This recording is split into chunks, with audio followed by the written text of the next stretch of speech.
Hello everyone, welcome back education B Ed tutorial. तो आज के इस वीडियो में आप देखेंगे हिंदी शिक्षण का लेसन प्लान। आज हम हिंदी के अंतर्गत व्याकरण के टॉपिक वाक्य पर ये लेसन प्लान बनाने वाले हैं और आज का हमारा लेसन प्लान नंबर है 5। तो चलिए स्टार्ट करते हैं लेसन प्लान बनाना।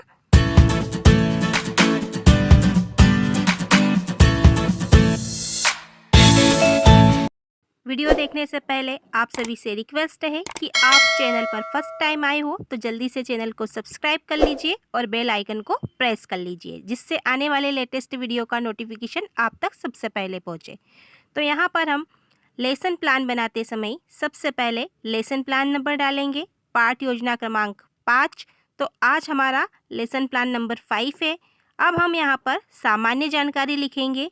तो यहाँ पर छात्राध्यापक या छात्राध्यापिका का नाम, कक्षा, विषय, विद्यालय, दिनांक, कालांश, अवधि, ये सामान्य जानकारी हम हर लेसन प्लान में फिल करेंगे। फिर आज का हमारा टॉपिक, आज का हमारा प्रकरण है वाक्य। नेक्स्ट स्टेप की ओर बढ़ेंगे, सामान्य उद्देश्य। यहाँ पर हमने पूर्वानुसार लिखा है और व्याकरण शिक्षण के उद्देश्य के सामने भी पूर्वानुसार लिखा है। तो इससे पहले जो हमने व्याकरण का लेसन प्लान बनाया था उसमें हिंदी शिक्षण के सामान्य उद्देश्य और व्याकरण शिक्षण के सामान्य उद्देश्य लिख दिए थे। आप वहां पर जाकर ये सारे उद्देश्य देख सकते हो। नेक्स्ट स्टेप है हमारा विशिष्ट उद्देश्य। तो यहाँ पर हम अपने टॉपिक को ध्यान में रखेंगे और अपने टॉपिक के अकॉर्डिंग ही विशिष्ट उद्देश्य का निर्माण करेंगे।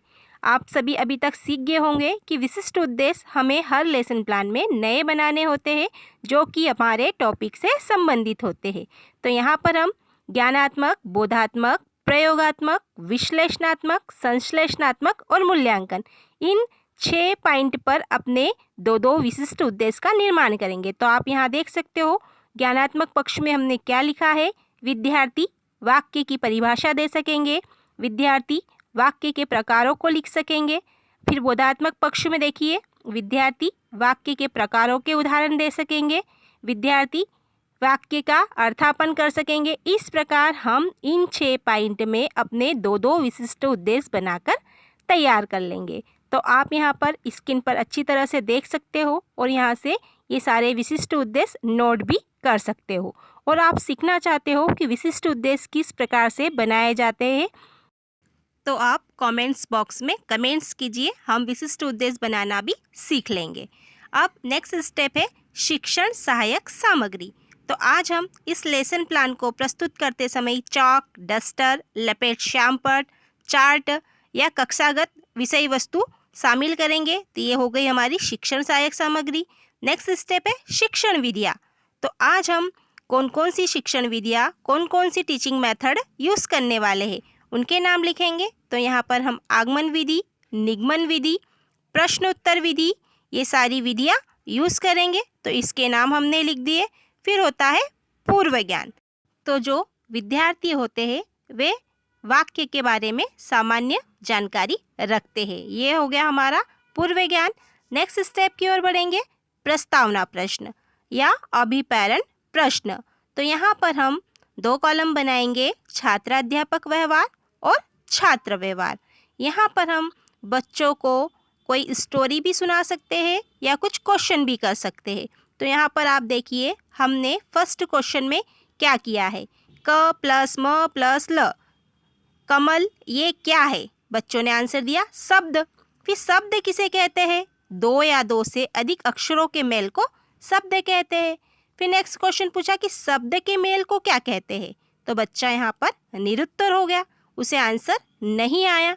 तभी हमने अपना उद्देश्य कथन बच्चों के सामने कह दिया कि बच्चों आज हम वाक्य के बारे में अध्ययन करेंगे। तो इस प्रकार हम बच्चों को अपने टॉपिक तक लेकर आ गए। और यहीं पर आप एक चार्ट भी बना लीजिए जिसे प्रस्तावना या अभिप्रेरण चार्ट कहा जाता है। फिर नेक्स्ट स्टेप की ओर बढ़ेंगे। नेक्स्ट स्टेप है प्रस्तुतिकरण, प्रेजेंटेशन। तो यहाँ पर आपको 3 कॉलम्स बनाने हैं, शिक्षण बिंदु, छात्राध्यापक व्यवहार, छात्र या विद्यार्थी व्यवहार। तो यहाँ पर हम 3 कॉलम बना लेंगे।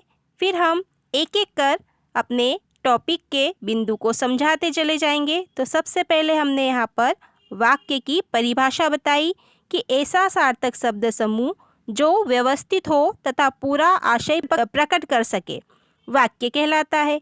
फिर हमने आगे जाकर बच्चों को वाक्य के प्रकार बताए। तो वाक्य दो प्रकार के होते हैं, एक होता है रचना के आधार पर और एक होता है अर्थ के आधार पर। फिर हमने सबसे पहले रचना के आधार पर वाक्य कितने प्रकार के होते हैं वे समझाए। तो यहाँ पर सरल या साधारण वाक्य, संयुक्त वाक्य और मिश्रित वाक्य, ये हो गए रचना के आधार पर वाक्य। फिर एक एक कर हमने रचना के आधार पर जो वाक्य के 3 प्रकार थे उन तीनों प्रकारों को बच्चों के सामने प्रस्तुत किया। उनके एक एक एग्जाम्पल, उनके एक एक उदाहरण हमने बच्चों को समझाए। और प्रस्तुतिकरण के सामने ही हमें प्रस्तुतिकरण चार्ट भी लगाना होता है। तो आप यहाँ देख सकते हो कि हमने किस प्रकार से चार्ट बनाया है। यहाँ पर हमने वाक्य के दोनों प्रकारों को 2 भागों में बांटा है और आप देख सकते हो कि रचना के आधार पर वाक्य कितने प्रकार के हैं और अर्थ के आधार पर वाक्य कितने प्रकार के हैं। फिर हम अपने प्रस्तुतिकरण को कंटिन्यू रखेंगे क्योंकि एक लेक्चर के दौरान हम जितना कुछ बच्चों को समझा सकते हैं उतना हमें यहाँ कंटेंट लिखना होगा।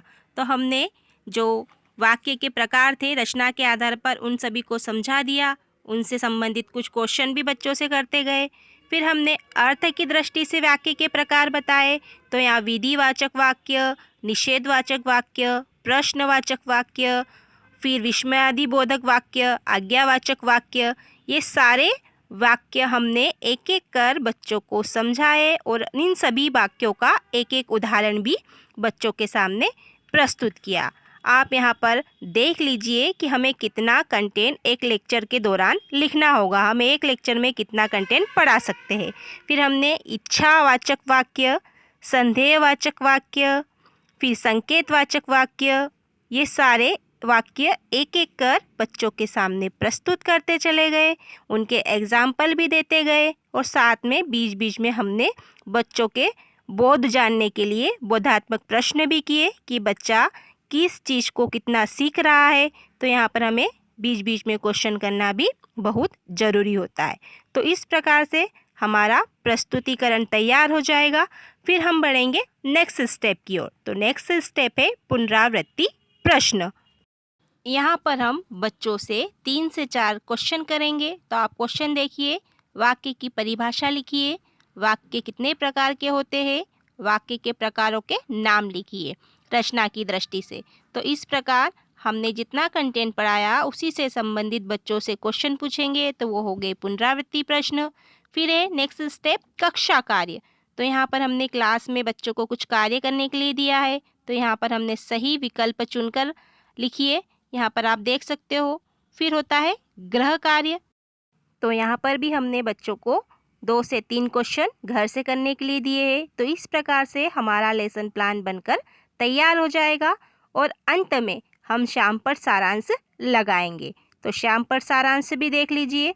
तो यहाँ पर हमने शाम पर सारांश पर कक्षा कार्य दिया है। जो कक्षा कार्य हमने सही विकल्प चुनकर लिखने के दिए थे वही यहाँ पर हमने शाम पर सारांश पर भी दर्शा दिए। आई होप आपको लेसन प्लान समझ में आया होगा। वीडियो थोड़ा सा भी अच्छा लगा है तो प्लीज़ वीडियो को लाइक कीजिए, अपने दोस्तों के साथ शेयर कीजिए और चैनल को सब्सक्राइब कीजिए।